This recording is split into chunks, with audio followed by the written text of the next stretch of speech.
Welcome back to another Linux GameCast Weekly, the show that covers the latest Linux gaming news, reviews, how-tos, and most importantly, whatever the hell else we come up with. This week, Warhammer 40k is out, but how well does it perform on the Vulkan? ? And speaking of, Q3 Arena got some pointy ears as well. But don't get excited just yet. Steam VR gets some fancy lasers, and early adopters get the shaft. And RPS3 gets a dedicated graphics programmer. It's amazing what kind of progress people make when they're actually getting paid. Steam Greenlight is dead. Long live shovelware Steam Direct. And Dolphin adopts Qt, and as much as everyone seems to want it, I refuse to call it cute. You're cute.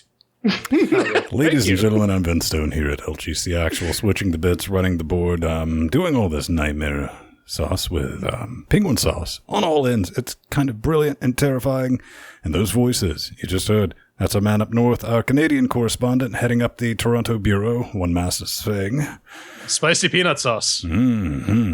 And via Portugal, soon to be in Britannia, that is Mr. Mateus. Yes, for once, it's coming closer. And joining us in Discord on General Disagree and Chat Realm Dynamic, the beautiful people watching us live, helping us form Cocaine Voltron.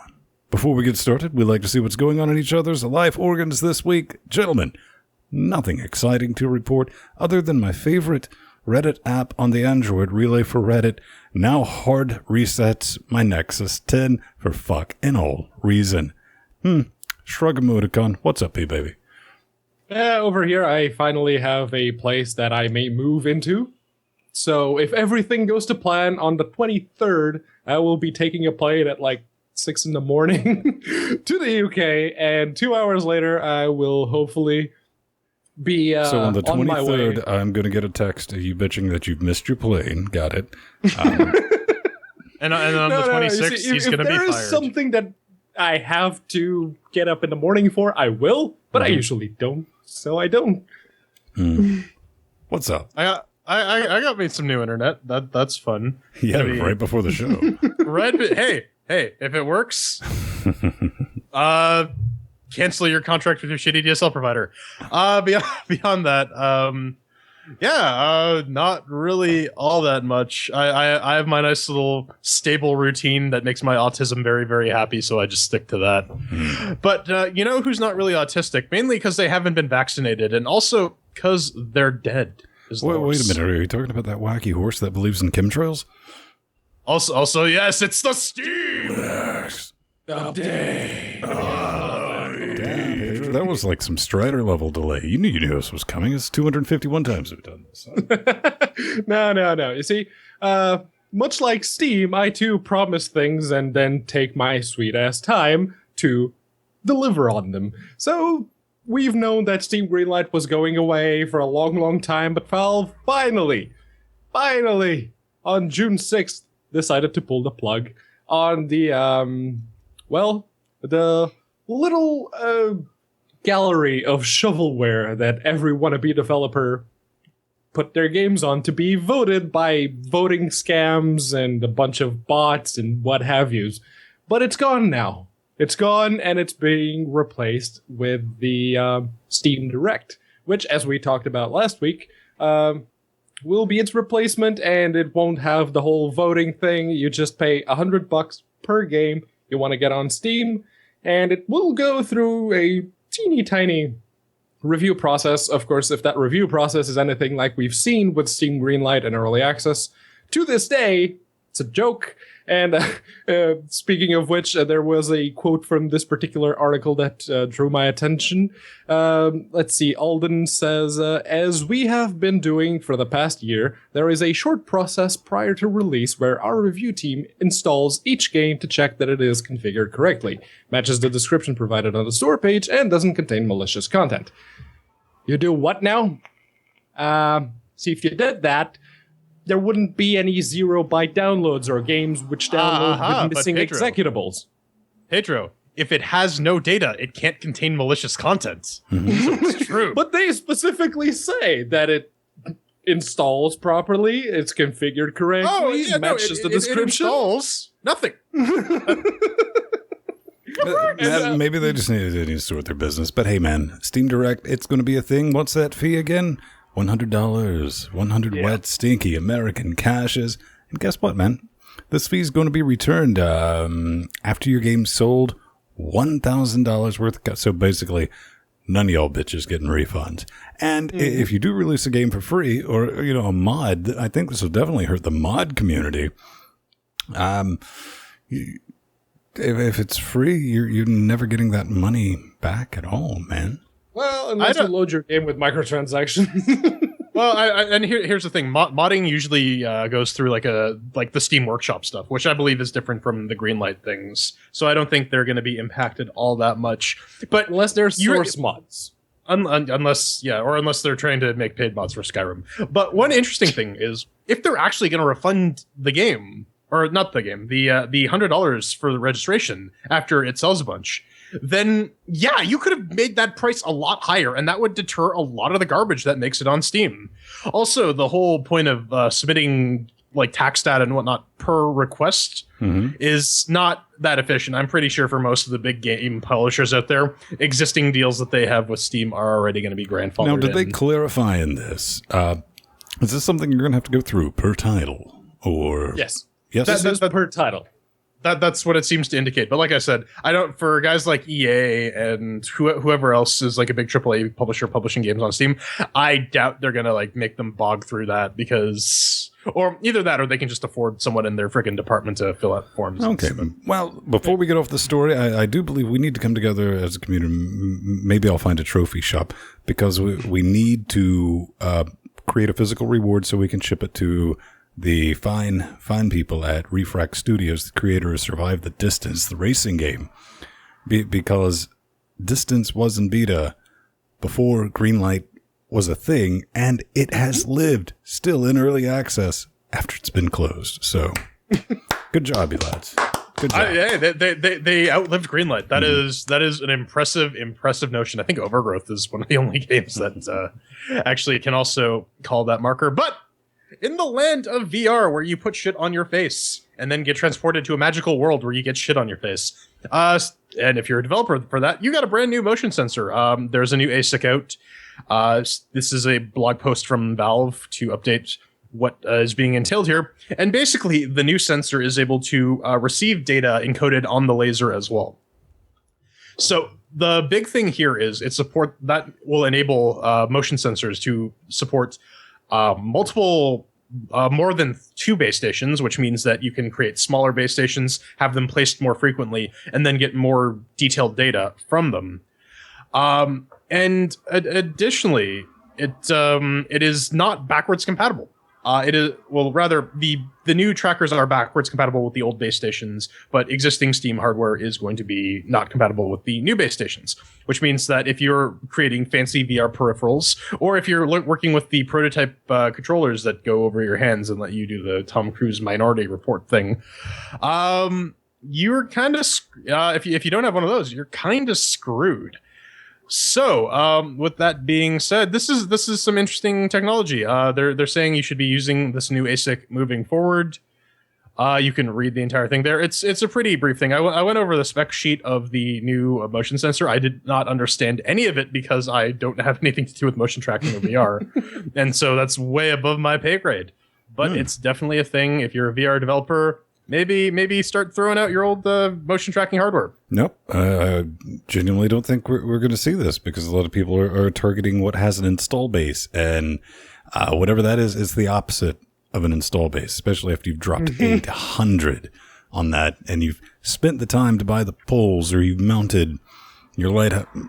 Motherfucker, you're not going out and buying more shit, right? Oh, no. And it is, besides the considerable cost, it's a space investment as well, because VR as a whole doesn't really have enough of a fan base to justify anything, but following that argument, neither would Linux. But it's not... Just stop focusing on VR, please. Don't worry. It's got maybe another 2 years. You can already see it dying down and all that brilliance. But you know what could really save VR would be a brilliantly scripted new Half-Life game. Oh yeah, just any game at all. Are we playing the I Wish game? Because I wish for a blowjob robot that craps out ice cream. But I'm not getting it. Not yet, Jordan. Not yet. A couple of more years, but Valve, those people who don't make games anymore because they make enough money to buy themselves everything in the world, just selling other people's games. Well, they had a couple of writers, and over the past 2 years, they have lost 4 of them. Yes. So, video game writers. This one specifically is Jay Pinkerton, and it was perhaps the last or one of the very few video game writers left at Valve. And he left at some point this month. People spotted it on his Facebook timeline that he no longer works for Valve. So, I don't know. I honestly don't know. I guess if you are a writer and you want to write narratives for video games, you probably don't want to work for Valve. No, man. This is crazy sauce. That's all fake news. This is completely confirms 2 things. The script for Half-Life 3, done. It's baked, and Left 4 Dead 3 is coming out next week, man. I mean... No, I want to piss on all your parades because I'm the fun police. I love just killing people's enjoyment with these things called facts. But this guy wasn't actually writing shit for video games. He was in charge. He was one of the head writers on the Team Fortress 2 Meet the Whatever video series. Mm-hmm. Great series, by the way. Great, highly entertained from it. He was also responsible for the Half-Life Portal and Left 4 Dead comics. So it looks like maybe Valve is putting the kibosh on a bunch of tie-ins and therefore has no longer need of his service. Was him and Eric Wolpaw. Those were the 2 guys that were writing the Meet the Axes and the comics. Yep. Yeah, so that was his role. Just be quiet. I like my imaginary bullshit version better, okay? Of course, Eric Wolpaw also left Valve a while back. We talked about I think it was Chet Falachek that left a couple of months ago. Eric Wolpaw left even before that. So yeah. So we talked about this last week, and it's finally out. Warhammer 40,000. Dawn of War 3 with the mixed in Vulkan goodness by the fine folks at Feral Interactive. They decided to dump this out in this web zone. This page is almost 60 fuck-mothering megabytes. I watched it load. It's kind of brilliant. But we have system requirements. What do you need to run this? You're going to need the Ubuntu 1604, because guess what? Feral listened and went back to basing it on an LTS or SteamOS 2.0. That's a thing. 8 gigajoules of RAM. It says you can get away running this thing with a 650 Ti for the minimum and a 980 Ti for the recommended. Let's see, you need 30 gigabytes, big download, 30 gigabytes for the space, and AMD Intel GPUs. Totes not supported. I played around with it. Basically, really just ran it in to see how the Vulkan worked out. On high in the benchmark of lies, basically, is good about 39.49, well, 35, and 37 with OpenGL. And I was kind of disheartened because I was just running in a regular high preset. Then I kicked over to the in-game tutorials. Like, how the fuck do I play this? I'm kind of averaging between 60 and 70 just at 1080p.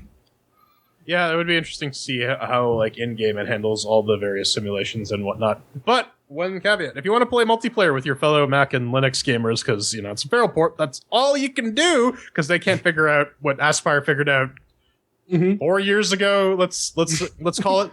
Long ass time ago. Yeah, anyways, you will need I'm not going to attack them too much on that, because they were using Unreal Engine 3 point whatever, which could do the multiplayer. They're basically dealing some random number generators and maybe whatever bullshit package. But yeah, I mean, you do have a valid point, though. At the end of the day, if there's almost a 100% chance, no multiplayer. I mean, with this, we'll never see it. Don't hold out hopes. But anyways, as I was saying, you do need 4 physical cores. So you need a quad core if you're going to run this on an i3. You're probably stuck with single player. I'm actually curious though how Bulldozer and PalDriver will deal with it if you have one of the quad core Bulldozer modules, which is actually a dual core. Oh, the 4300s. Yeah, or hell, even the APU I have in my Steambox, it meets the GPU requirement and the RAM requirement and the storage requirement. Not quite sure about the CPU requirement for the multiplayers. Yeah. And it's I actually ran both, much like Ven, I ran both the OpenGL and the Vulkans. I got slightly different results. I got 39 with OpenGL. I just maxed out all of the options I could see except for VSync. And I got 39 with OpenGL and 41 with Vulkan. I mean, it's right there, but yeah, I honestly don't know. I didn't actually try the tutorial to see if it would be any different in-game, but according to Ven, it is, so I'm guessing it's another case of a dirt benchmark. In-game, it's a lot better experience. But yes, ladies and gentlemen, it does have a single-player campaign, so you can do that, but again, with the multiplayer, I mean, this game scene it fell off a cliff because it's mixed reviews. Not a lot of people are digging it. It's one of those games that didn't really serve either camp that wanted a particular style game out of it. So when you cut that in half, when you're literally playing against Mac and Linux users, I mean, it's just good fucking luck. I mean, buy it if you want for the single player campaign and you want to follow the Vulkan development. All right, good. We're done talking about Vulkan I mean, today. we're throwing chairs at it next week, too, so you'll see if you should actually buy it. It's time to get serious, though, about Vulkan. This is serious, Sam. You know, we love the Psychopathic Crow team. They're doing wonderful, wonderful stuff, porting everything to their brand spanking new engine. And now, with the Fusion 2017 beta, they have updated Vulkan SDKs. So that's going to 1049. You're going to need the updated 381 NVIDIA drivers, which I don't have installed in the system because I've been slacking off on installing drivers. I don't see if there's any. I haven't really seen any fixes for the racist encounter things that I've been dealing with, where there's no texture pop-in. Maybe the update to the SDK will fix that. Maybe the driver update will fix that. I don't really know. There are no Linux-specific bug fixes. So what I'm taking away from that is they basically have it down pat in terms of feature parity, where they build it, the code base supports everything, and now it's just a matter of adding features that apply to all games in the Fusion bundle. And I'm guessing those specific extensions that come with the different SDK updates, there's probably a reason that you were getting all of those racist issues. Because your drivers probably don't support the current version of the SDK that they had even before this update. And to be fair, the 381 NVIDIA driver supports Vulkan SDK versions above 1.042. So it should, in theory, include the 1.049 that the new Fusion has updated to. We will see. Yeah, it's a thing. They keep it going every time they do one of these updates. I control F, and it's like, is BFE in there yet? And it's like, not quite yet. It's like, yeah, because it's in hell being forced to watch repeat viewing of Spice World as it deserves. Up next, though, it's time to get ballistic. Hey, how about some more for Vulkan news of the week, right? Yes. So it's a Vulkan-heavy show. Apparently, man. Ballistic Overkill, first-person shooter that had tremendous OpenGL performance. We really gave it a lot of kudos for that.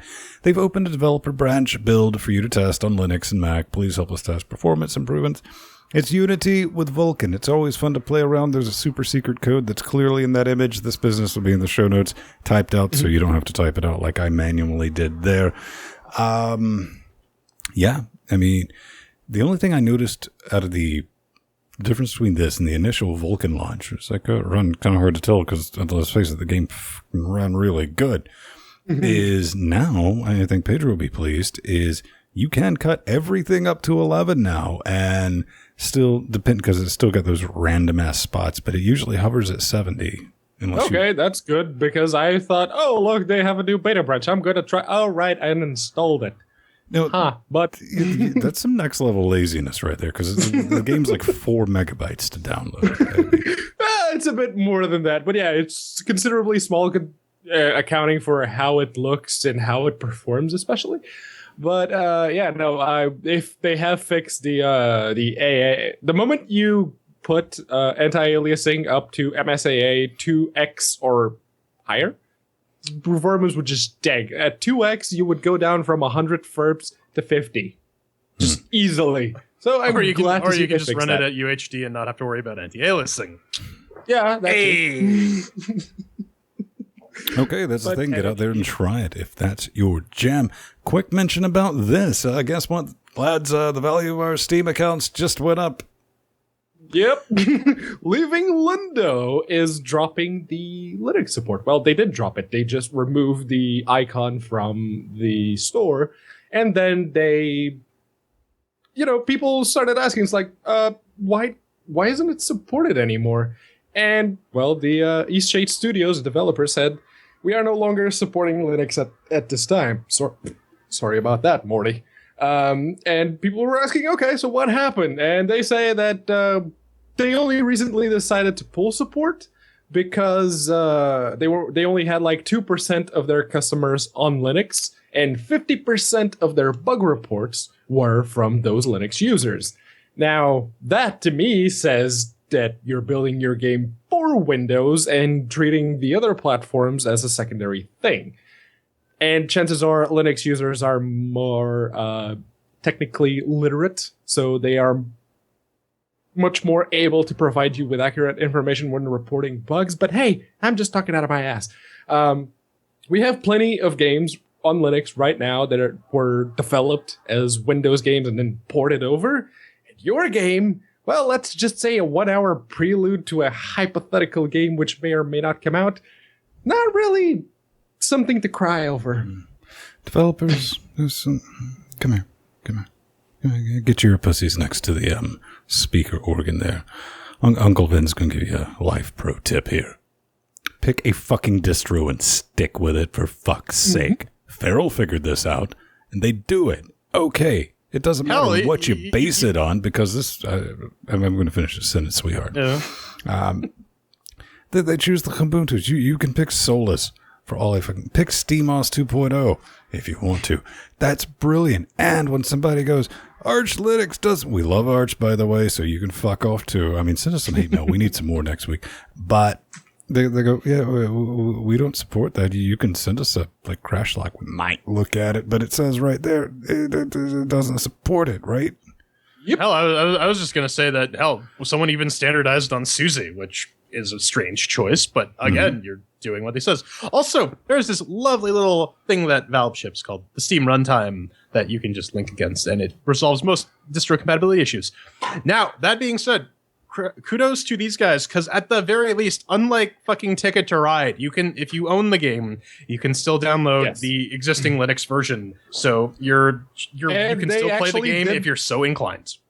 They did something even better than that, because most of the issues came with the more recent versions of the game, and the developer just went, okay, these versions, they don't work all that well on Linux, so if you have the game, you get to play on the old version, because they were very kind. They rolled it back to the slightly less fucky version, which was nice of them. Okay, so something we've been waiting on, and they're still cock teasing us with. Oh yeah, now we're getting the development blog. They're hoping they've set the goal, September 2017. Will they make it? We don't know. They're still they're still developers, so we can't really trust them at their words. As someone who works build and release, you cannot believe developers when they say it will be done in a certain amount of time.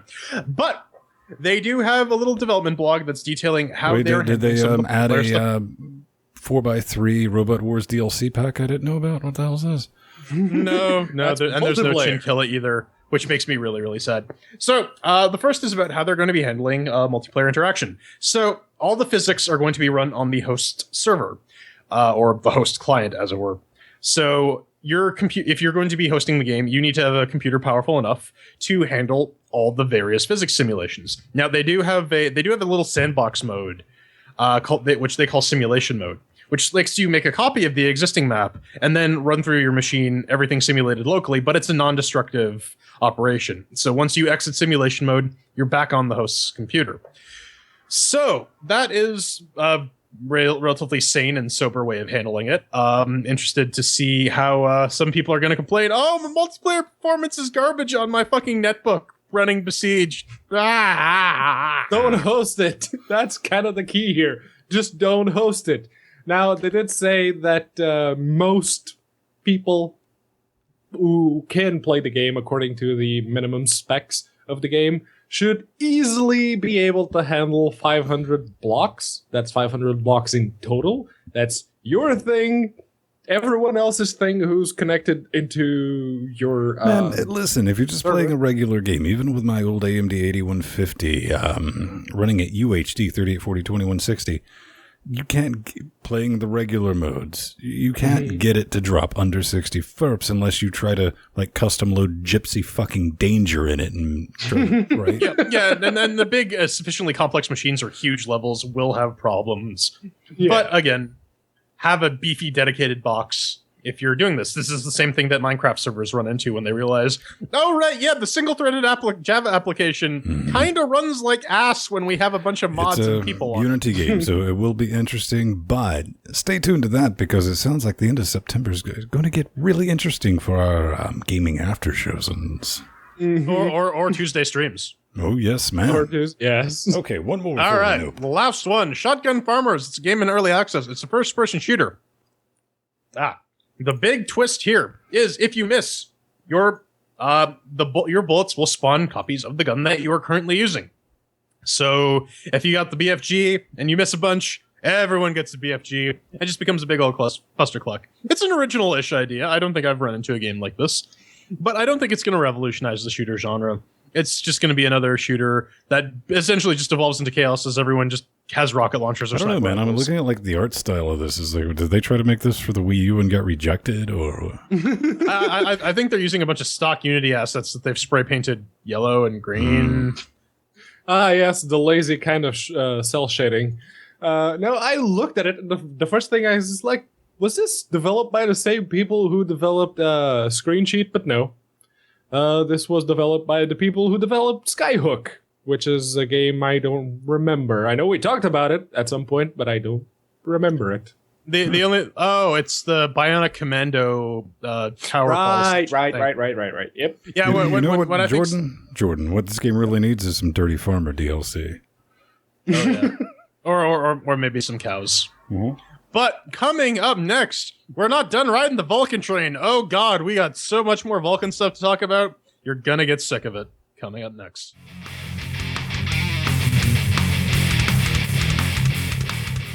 Ladies and gentlemen, boys and girls. Not you. The pretty one, yes. Oh, me. You are awesome. You are awesome because you keep us live, free, and independent by literally throwing money at our heads. At some point, that's bound to do some damage, but until then, we're here screaming at you.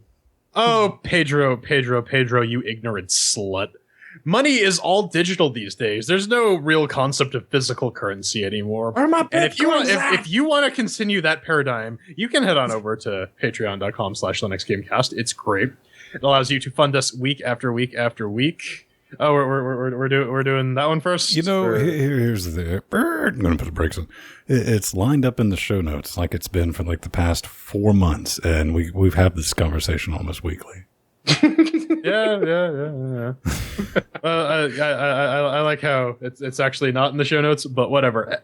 Anyways, patreon.com/LinuxGameCast. Go there, give us money. It's great. You get some cool stuff in return. We got Doctor Who commentary tracks. Your donations enable us to do Tuesday and Thursday live streams. They enabled Weekly, Daily, Wednesday, that show with Strider and those other guys who no one cares about. And and we literally could not do it without you. But you know, if you don't want to give us money through Patreon, you can always give us money or help or support in other ways. Go to linuxgamecast.com, click the support the shows in button. We got Amazon affiliate links. We got an Amazon wish list. If you give us money or if you give us stuff from the Amazon wish list, you get to go up on the fuck wall. Look at Ben's beautiful face. It's right horrifying. there in the middle of the screen. It's awesome. We got a Bitcoin QR code if you want to send us some magical internet monies and completely reject the notion of physical currency, as I said before. And guess what? Because you give so much to us, maybe we want to give some stuff back to you. Hey, man. Mm-hmm. Maybe it's something we're going to rock and roll with. That's right. It's time for a way of give. It's been too long. And this one's open to everyone. And it is wicked simple. We've had an extra copy of a game that we absolutely loved. It's balls amazing because it's hipster pixel bullshit, but some people are going to dig it. And it's the updated, better version of Slain, Back from Hell Edition, Wicked Hard. Hey, in all fairness, it's got a nice soundtrack. Worst case scenario, you can jam out with that. But how do I intervene? Shut up and tell me this. This is all I care about.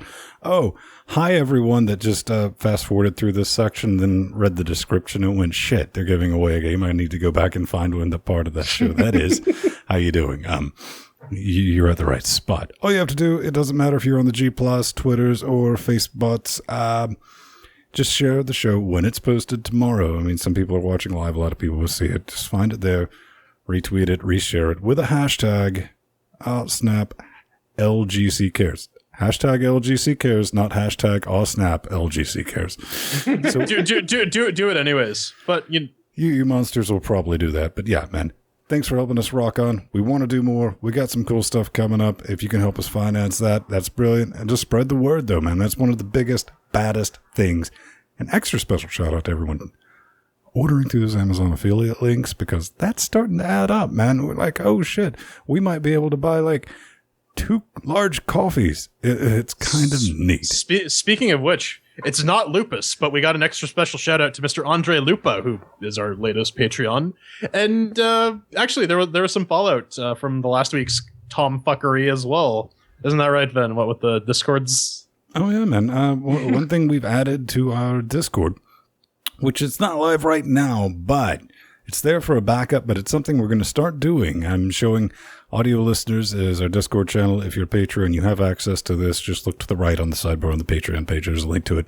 We're going to do a live show audio for people who just want to jam out to that regularly. We tested it out on our Wednesday show, Pedro and I, and it worked out. We didn't have any big issues. And one of the best things about that is you will get our conversations in real time as we're having it. There will be no delay whatsoever, so you'll look like a fuck-mothering wizard in chat room talking about stuff that other people haven't heard yet. Okay, let's quit shilling ourselves out and get to this news. Yes, this is Goliath Alpha. It's Goliath Overclocking Utility FX Turbo Street Fighter and Knuckles Edition. Anyways, this is a GUI for overclocking and managing GPUs. But it's really only for NVIDIA GPUs, so it's yet another one of these things. You know, it would actually be nice to have a utility that, you know, supported AMD and NVIDIA GPUs with a library of presets and profiles. But, you know, again, we're not playing the I Wish game because my ice cream crapping blowjob robot is not here yet. So, what did you guys think of it? Did you build it? Well, I thought about building it, immediately realized, didn't hate myself that much. Downloaded the tar file, went to run it, and it's like, nope, didn't run. I was like, all right, where's the fucking jar file? That's right, because this is written with spite. I mean, Java FX. Yeah, wrap your mind around that, gentlemen. Found the jar file, Java, jar, run. Still didn't run. But this latest Alpha 2, which, you know, sometimes you're not expecting an Alpha to run, it does have experimental fan support and themes. That's right, you can get your yellow swag on for the application that you're going to open once and set something and close. Gentlemen, Pedro, I want to ask you this. I mean, does this do anything aside from the themes? I mean, if you're really looking for that, that's not available in the NVIDIA control panel once you enable coolbits. Well, actually, there is one thing that I had a look just before we started the show, which is it lets you set power targets in your to your NVIDIA GPU. That's one thing that you can't do from the NVIDIA settings. But outside of that, it's mostly, I'm assuming, it's a unified GUI for handling the overclocking bits, power targets, fan profiles, although that is still very much an experimental feature at this point, they say. And if you just don't want to just put in the clock offsets into a little text box in the NVIDIA settings and you want a nice unified GUI that lets you do all of that, I'm assuming this is what this Goliath overclocking utility will let you do. Honestly, on my end, I don't really see the point to overclocking the 1080 because my FX processor... What the fuck are you talking about, son? I don't see the point of overclocking my 980 with a twin frozer with the fans that don't run 980% of the time. I mean... Yeah, it's... and even those games that do manage to use the processor to any significant degree, most of them don't even go above 50% of GPU utilization. The only thing that goes all the way up to 100 that runs natively on Linux right now is the superposition benchmark. Yeah. I mean, I have no opinion on it. I don't really overclock my GPUs. Like I said though, it would be nice to have one of these utilities that doesn't just support AMD or Nvidia or Intel. Coming up next. Okay, hey man, GOG. They're connecting things. And what are they connecting? More games added to the library. Yeah, I ended up getting like 12 games currently eligible for Connect. I mean, if you've tried this, if you have stuff on Steam, you connect those accounts. It's like, hey, man, now you have games that you can download and keep when Steam goes bankrupt, which will never happen. But this will give you, hey, man, you can burn them to CDs and be like, I got a physical copy. What did I get? I saw Ascendant showed up there. A couple other games. I ended up getting like 12. Shadowgrounds, NVIDIA, Darwinia, Rios, Brutal Legend, Amnesia, The Dark Descent, Shadowground Survivor, Sir, You're Being Hunted, and Renowned Explorers International Society. I got about $117 worth of free crap from this. Bit more because I also had Frozen Cortex, Frozen Synapse, Gratuitous Space Battles, La Mulana, Last Federation. There was another one. That was from the last round, so I think you didn't do the last round. It could be, yeah. Red Shirt. I also had Red Shirt and Rios. Yes. No, I mean, this is great for reasons. Because, some people like the DRM-free version. I mean, if you want the DRM-free thing that you just download and you don't want to run Steam because... I mean, come on. It's a bit of a difficult argument. It's like, well, I demand the DRM-free version from my Steam version. Question.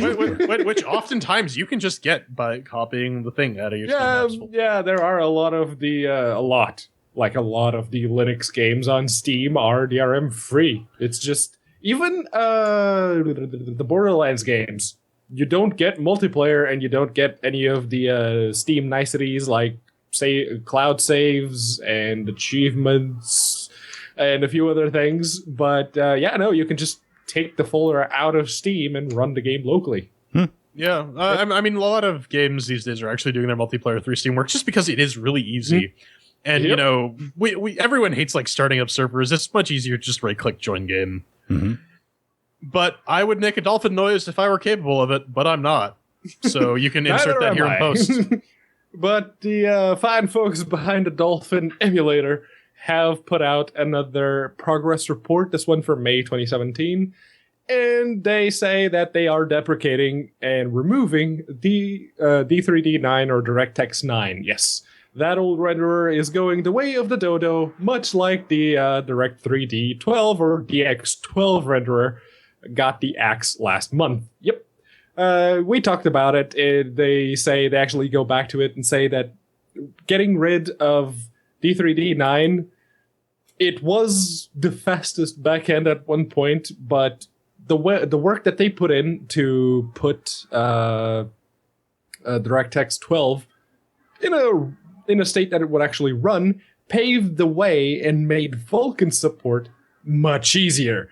When I read that, it's like, ha ha ha ha ha ha, and here I thought the X12 was the future. But it's never going to be, man, because all the developers are on Windows 7 living in the past, man. Yeah, and in all seriousness, this is just the biggest slap in the face that Microsoft has had for the longest time. It's the API equivalent of using Internet Explorer or Edge to download Chrome. I'm not Firefox. going to defend Microsoft on this, but I seriously doubt Microsoft just went, oh man, I got a Nintendo emulator, drop D3D. Oh fuck, it's over, boys. Shut it down. I don't. No. It's not about what this is specifically. Yes, emulators have their legal status. It's very much up in the air. It's illegal. But no, it's the whole introducing DX12 to something related to gaming just paves the way to make Vulkan a much more attractive approach. It's a pretty big slap in the face right there. Well, on something like an emulator that you want to ship on something other than one particular operating system, maybe. Speaking of which, they got a new GUI. They used to have their shit on WX widgets, but now they are using Qt, whatever the hell you want to call it, which is a pretty solid choice. It works on everything. Strider has some issues with Qt. Oh wait, no, that was for the RPS3 thing. But anyways, They also have some updated touch controls because apparently people actually want to run this emulator on Android. Because I guess they're special masochists who want to run GameCube games on their phone. Which, to be fair, I'm pretty sure like hardware these days on phones is powerful enough to emulate GameCube.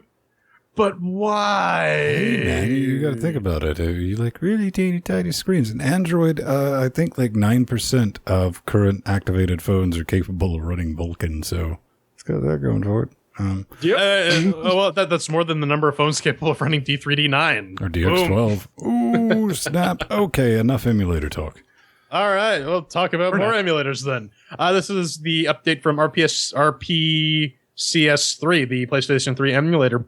They got themselves a dedicated programmer to head on over to their Patreon, and that means that they can have a guy working full time on their Vulkan support.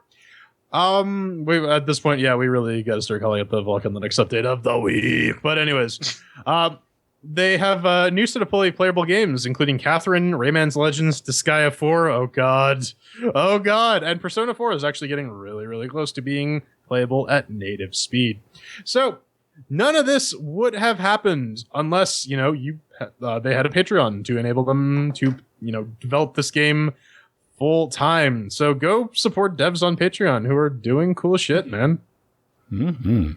And I actually managed to. I know Strider is telling me to share my build script. I can't, Strider, because I didn't write a script. I just looked up how to set up a CH root, and I got the files from Solus from my laptop. Set it up, built Qt 5.9 against it. Built the RPCS3 Git against it. It built. Why did you build it in a Solus CH root? I mean, at the core of it, love Strider to death because it's like, give me something I can copy and paste and show in my project. Yeah, but I didn't do that. I built this thing. You did the Kludgy hack solution of creating a Solus CH root in what I assume to be Ubuntu mate. Yes, because the Ubuntu CH root wouldn't let me build 5.9. That's the biggest issue. So there's a pretty big thing with Ubuntu 16.04 and Qt, but that's beside the at point. the end of the day, Pedro, is it playable? I only tried Resident Evil 4 because it was the smallest disc I could rent out of the local video store. No, it's not playable. It's with the Vulkan renderer, I get like 5 FERPs in-game proper. The menus work fine. It starts okay, and even though the game is stupidly slow, it doesn't have any rendering issues. It renders everything properly. So hey, it's good.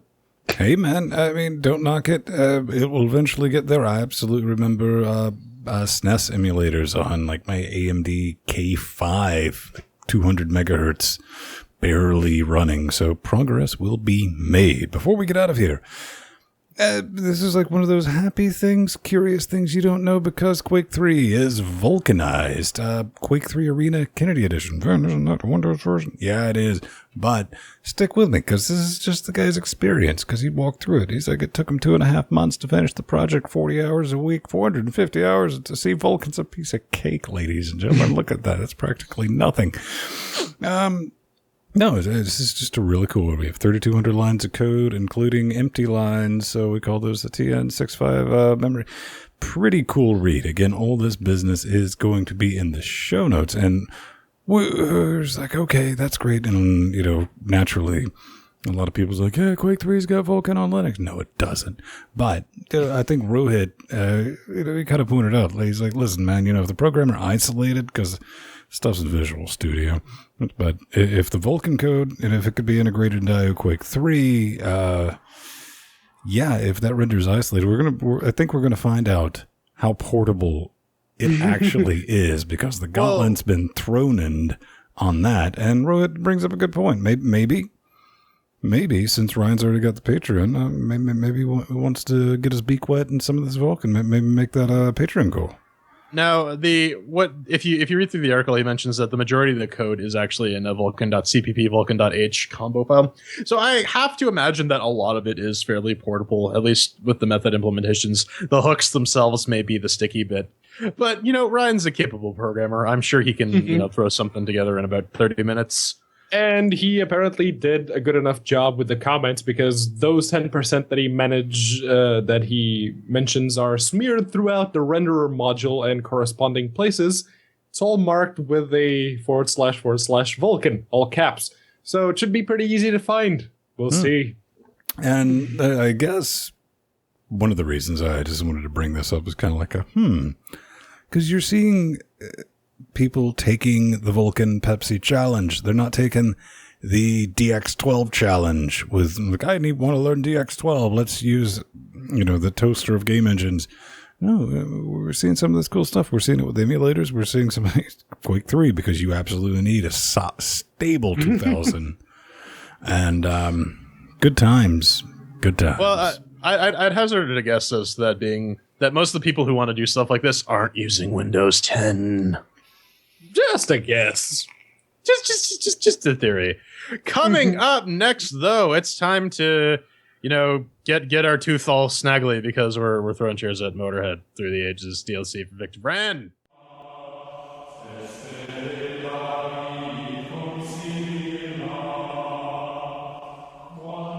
Another town, another place, another game, another chair to its face.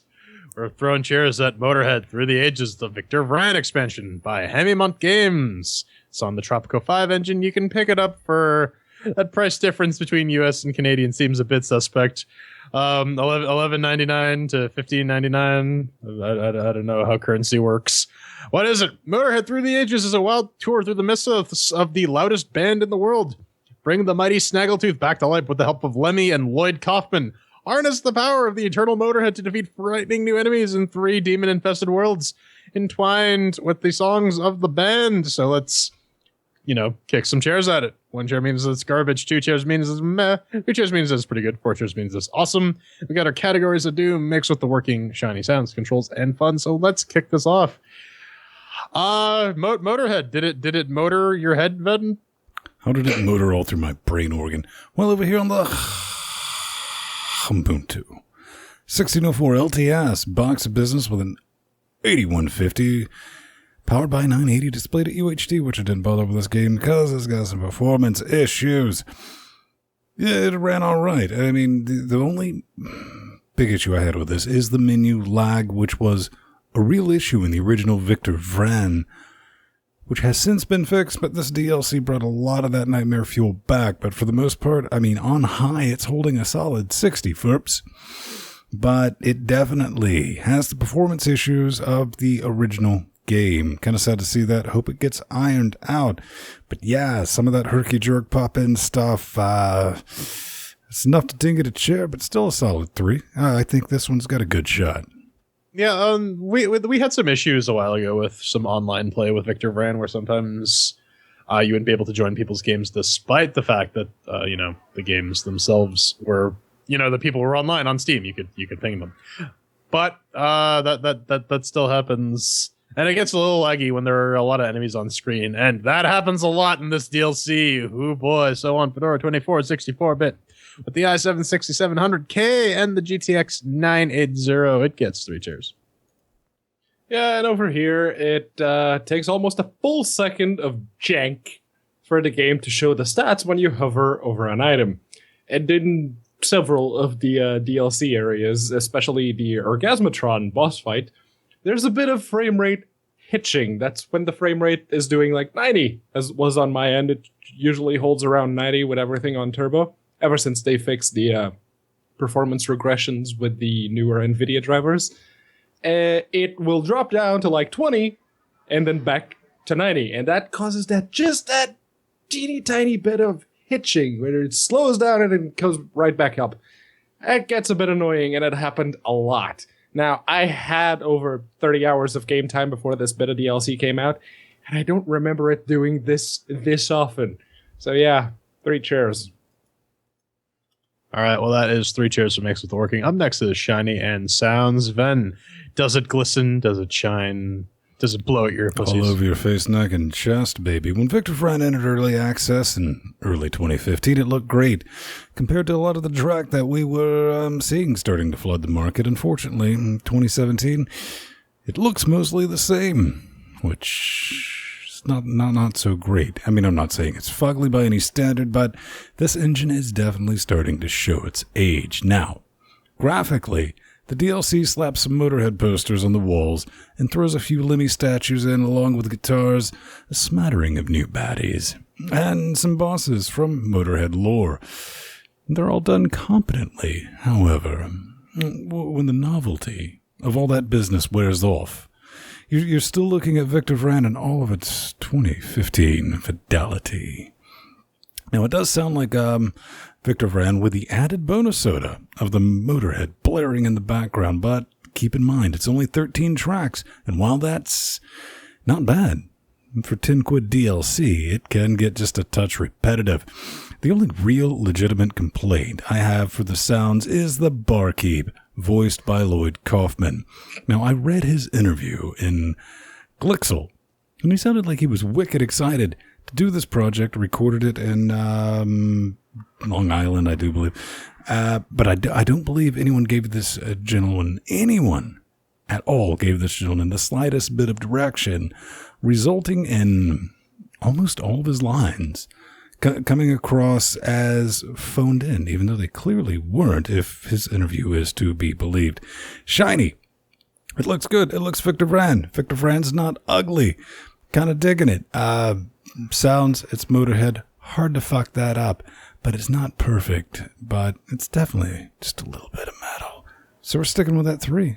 That's high as I can count this evening. Oh, yeah. It's same old Vran style, same old Vran substance. I mean, normally when you're playing through a game and you're not really into the soundtrack or the sounds, you just put on some other music. And this game takes the liberty of doing that for you. And you get a decent smattering of Motorhead tracks, some of their greatest hits, as it were. There are a couple songs I kind of wish that were in there. Heroes. But, you know, beggars can't be choosers. The one thing that kind of bugged me about this was that as you change areas, the tracks will change. And then if you have to double back for whatever reason, the track restarts again. So you don't get that far into songs, which is kind of annoying. Beyond that, everything looks about the same. I mean, yes, they introduced some new bad guys. Yes, there are some crazy Motorhead baddies. But, I mean, they all look like they belong in a Victor Vran game. So I can't really give it bonus points or take away points for that. I'll give it 3, though, because it's still consistently pretty good. Plus, soundtrack's pretty awesome. There are issues, though. Everywhere you look, there are textures fighting for the same depth coordinate. Posters and wall textures fighting over the z-axis as they're supposed to show on basically the exact same coordinate, and they don't, and that texture flickering effect happens. Now, I'm not a game developer, but I did used to make areas for Neverwinter Nights. And the Aurora engine toolset was awesome, and I learned how to stop Z-fighting pretty easily. Basically, all you need to do is to move one of the offending textures about 1 pixel up or down that axis, and it will stop.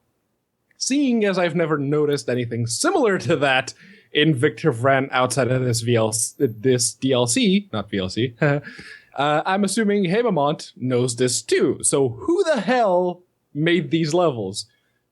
I'm also not a big fan of the commentary. I'm not. It's thankfully the soundtrack is so goddamn good. I feel like aesthetically speaking, this bit of DLC still deserves to walk away with 3 chairs. Well, speaking of that, 3 chairs for Shiny and Sounds. Up next is the controls. Ben? Okay, it's Victor Vran, one of the first action RPGs on Linux to shove all the business on a controller and map it logically out of the fuck-mothering box, baby.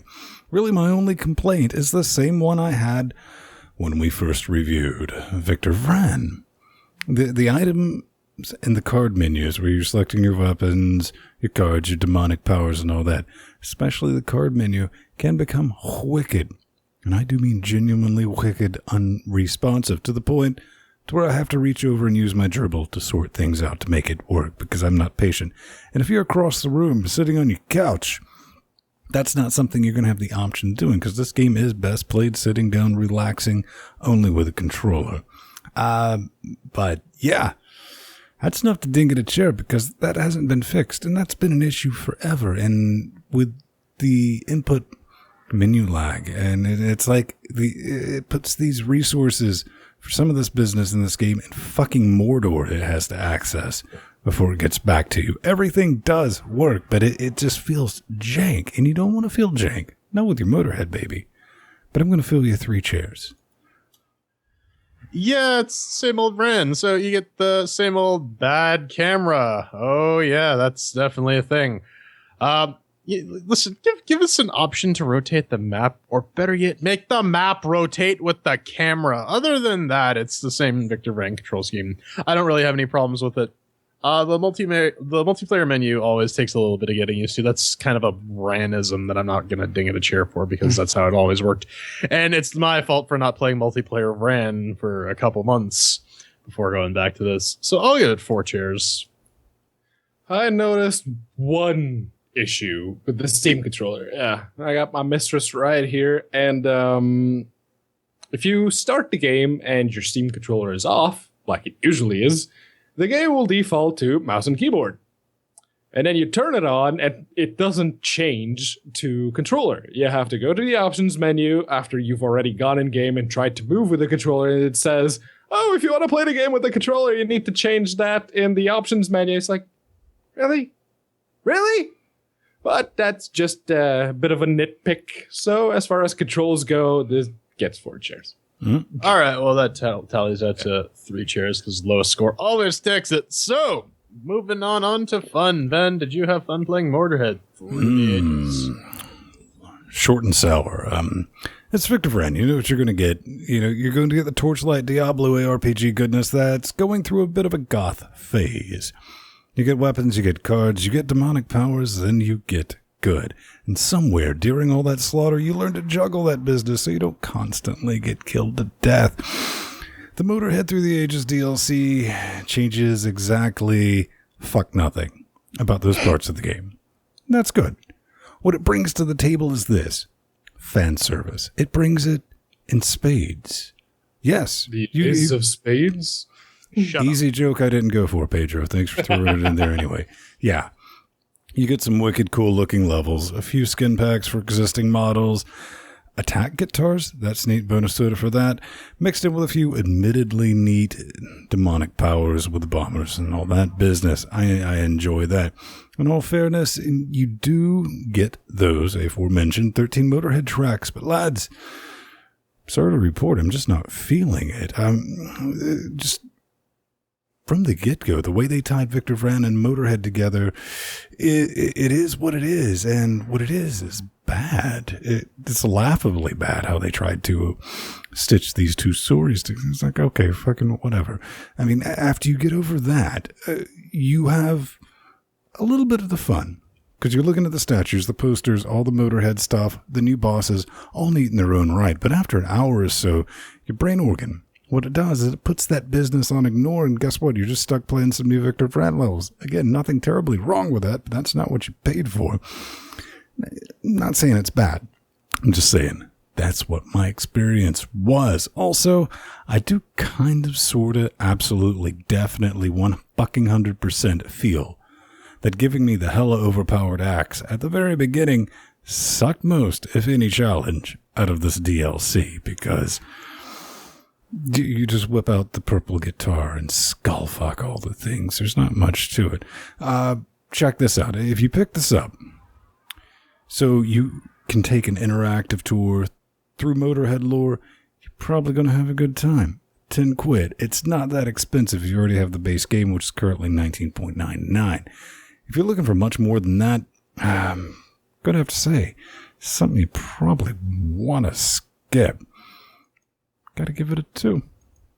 Yeah, I'd just like to point out that we currently exist in a world in which Lloyd Kaufman is still alive, despite the fact that he's like 1,000 years old and Lemmy isn't. Really though, like an expansion like this should deliver a similar experience to the base game, but add some neat stuff And it doesn't really, it kind of falls flat in that regard. It's the exact same game, which, I mean, makes sense.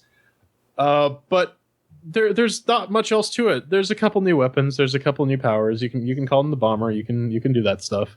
I found it kind of meh. It's nice that there are a bunch of new levels. Yeah, you can wander around and kill stuff and then get flooded with a ton of enemies that you gotta kite around and blow up. And that's basically what what Victor Vran devolves through at the end of the game anyways. So it's not really doing anything new. Like Ven said, this pretty much just boils down to fan service. If you like Motorhead, then yeah, you're gonna derive at least some enjoyment from it because you're killing monsters while listening to Motorhead. It's kind of what I do in my spare time anyways. And I mean, one final little nitpick. And I brought it up in the segment before this, but god damn it should be the Orgasma Train. I get that the song is called Orgasmatron, but that implies a giant fucking mechanical Voltron-S robot with a giant metal Voltron dick. This is a train. It's phallic enough, Jordan. It's phallic enough. Again, thank you, Alfred Hitchcock. I get how symbolism works. But that being said, it should be Orgasma Train. Anyways, it's perfectly serviceable, but it doesn't do much to enhance Victor Vran other than give you some new levels and some Motorhead related chuckles. So I got to give it 2 chairs. Well, honestly, I never thought I'd use the words padded, gimmicky, or boring to describe anything related to Victor Vran or Motorhead. I was wrong. Yeah. Now, I'm pretty sure Amamont will be watching this review for no other reason that I'll probably send him a link. So I'll do my best to explain. I really like Victor Vran. It's what the console version of Diablo 3 eventually became, with a hell of a lot more variety to it. It's just a good game. It's a true hack and slash game, and a pretty fun one at that. When I say that the Motorhead DLC is padded, I don't mean the sheer insane number of side objectives and every single dungeon or area is loaded with. No. You see, that was already the case with the base game, and I'm okay with that. When I say padded, I mean level design in the DLC didn't have the same love put into it as the base game did. And most of the dungeons were simply thrown together and a bunch of enemies packed into random areas of the map with very little to no cohesion. It all looks like it's there to pad out the experience in hopes of justifying the price, with perhaps the most egregious example being how the gold reward for defeating one of the rock monument encounters, it spawns a big-ass circle around said monument, and it takes its sweet-ass time to do it. It just feels like a waste of time. Then there's the final boss fight. I hate gimmicky boss fights so goddamn much.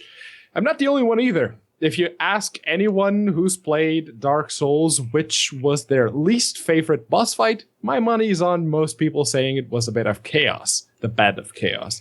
Why? Because it's the most gimmicky of all boss fights in that game. And the Queen of the Damned, now that's not a spoiler since she's in the trailer, does the whole you can't damage her until you run around the level killing lazily designed souls of the damned. And you need to do that 4 times throughout that frickin' boss fight.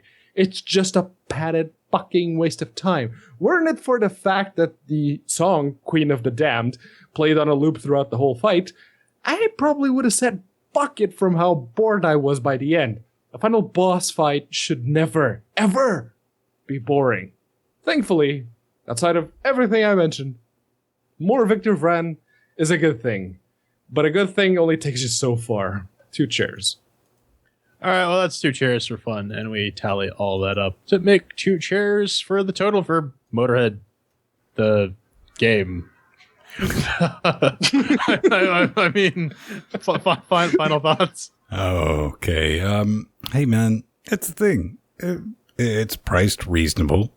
You know, there's $10 worth of stuff in this. I mean, for the soundtrack alone, plus you want some Motorhead memorabilia and the digital. Hey, Mamad, send us that gift pack. Call me. That's pretty cool. I mean, I dig it. Multiplayer's all right, but I dug Victor Vran, but I can't say... I don't want to call this a skin pack. It's not... But, yeah, it's just more Victor Vran with its Motorhead theme to it as opposed to its own thing that it's trying to be. And if we're going to be perfectly honest, I mean, if this DLC was genuinely going for authenticity, it would have at least dropped a little bit of Nazi memorabilia while I was playing. Go look that up.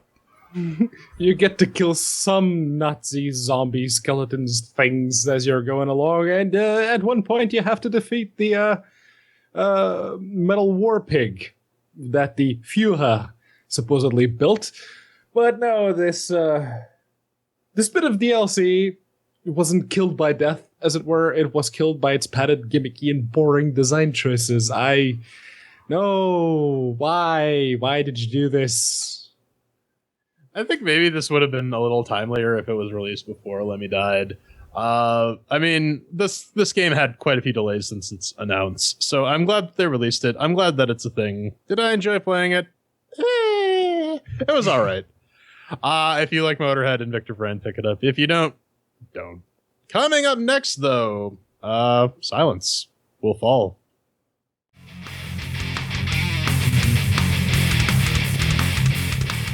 Time. Well, it's actually time to just put a bow on it and call it a day, but not before we give you lot a chance to scream back in our direction. Now, if all throughout this reasonably decently sized episode we said something that hurt your fifis, make sure to go to LinuxGameCast.com. You hit the contact button, you fill the form. It's pretty easy. Make sure to pick LGC Weekly from the little drop-downy thing. Unless, of course, you're a game developer and you want us to play your game. At which point, you should send us some Steam keys, a build that we can share among us, or something that we can play with, because if you don't, we'll just make fun of you. But and we'll play with ourselves. Yes, we will also do that. Often. Repeatedly. You should watch us live. Just saying. But this week, we don't have hate mail, but we have someone who's... what we have, ladies and gentlemen, boys and girls, is a hate update. Yes. An update? Up-hate, if you will. So Jesse, the person behind the Silent Hill Redux, says, "Hey guys, I just wondering if you were still cool with having me, the Silent Hill Redux dude, Quaker 762, on the show. It's been a while, but Jordan offered me a while ago on Steam. I have a bit of time in the next few weeks, so if you'd be cool with having me on to talk about the project / the future of it, I'd really appreciate it. Cheers." Okay, help me out. What was the Silent Hill Redux? It was the engine re-implementation of the third Silent Hill game. Yeah, Okay. Silent Hill 3 open source engine re-implementation. No, I'm guessing this enterprising young lad is on break from university, so what we need to do is figure out which university he's currently enrolled in and when classes start and schedule the interview for the day after that. Probably, or find out when exam season is and schedule it right in the middle of exam season. So, what do you think, Shedra? Get him on. We'll talk about what type of madness this is all about and see what type of progress is being made for the Linux version of that. Yeah, you know, the one he couldn't do, he was actually asking for help for because he didn't really have all the Linux chops. Says baby. Says Mr. I used a pre-made map builder winter nights once. I know what I'm doing. I'm Pedro Mateus. I'm being mean. I am. No. Open source engine re-implementations, even if you don't know the Linuxy bits, they're always cool because, hey, chances are someone in the Linux community is also a pretty big fan of whatever game you're trying to re-implement, and they will help you. It's not just that. It's the entire act of re-implementing a game engine based on data files is quite a harrowing task, and it's always interesting to see why people decided to inflict this upon themselves and what they're doing about it. So, yeah, if we'll do something, maybe sort of kind of get in touch-ish. I don't know. Yeah, man, as soon as that check clears, boom, you're right on the show. We'll set something up, and I think it'll be a fun chat, talk with everyone, and see what's going on. But that's it. We didn't get good. We had a couple of people on the YouTubes right back. Hi. If you want to make sure 100% positive, I mean, you post it on the Patreon thing, but use the 8 mil that makes sure that we all get it and we can decide whether or not to put it on the show. And that's kind of brilliant. Again, if you fast forwarded and you're like, oh man, it's just time for the 8 mil. Remember, we're giving away a game. Go search through the rest of it, because I'm not going to tell you what the timestamp is, because I don't fucking know it at this point. Ha! But Fixed in post. how about we fix it in post and add it in post, because we're going to cue the music. You can always find us around 9:30 Eastern Time. Subscribe to us on YouTube, not because we need those subscribers, because you get updates, man. You do that, you hit the subscribe button, you cut on the ringy doom bell thingotron 9K. That's going to work. We're not flooding. We put out a couple of videos a week. It won't be blowing you up. But when we go live, you're like, oh shit, it's live right now. I remember. Fuck this show. I don't want to watch it. It'll work great. At Vinstone, Twitter, hit me up there. I might get back to you. I might click the heart thing, because it still irritates me that they changed it to a heart instead of a star. Speaking of stars, I'm Jordan Svung. You can find me, in my regular murder sona rhomboid head at the Burning Fool on Twitter, or plus Jordan Svung on Google Plus. And you can find me just not posting much of anything lately on at and accounted for Twitter or plus Pedro Mateo's Google Plus. Yeah. I just look forward to, from now on, I think for the first month of you living in Britannia, you need to end every one of your tweets with chip chip, and that'll make me all happy.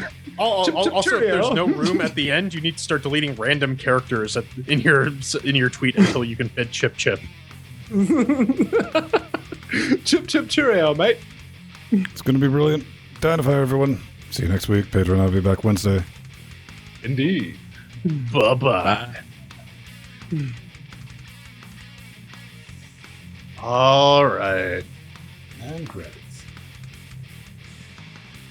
Roll credits. I am currently rolling them. I'm currently rolling something else. Apparently, Orn had a stiffy, and I killed it, so I feel like I accomplished something today. I mean, Pedro, you kill my boner all the time. It's not something to be proud of. Yeah, but that I'm already used to. That doesn't really do it for me. Orn, on the other hand, yeah, that's new. I mean, listen, it just makes him easier. It makes it easier for him to dock to you. So, I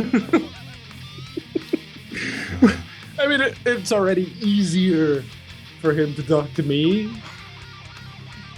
Pedro going around destroying all the brown bones. That's the show title.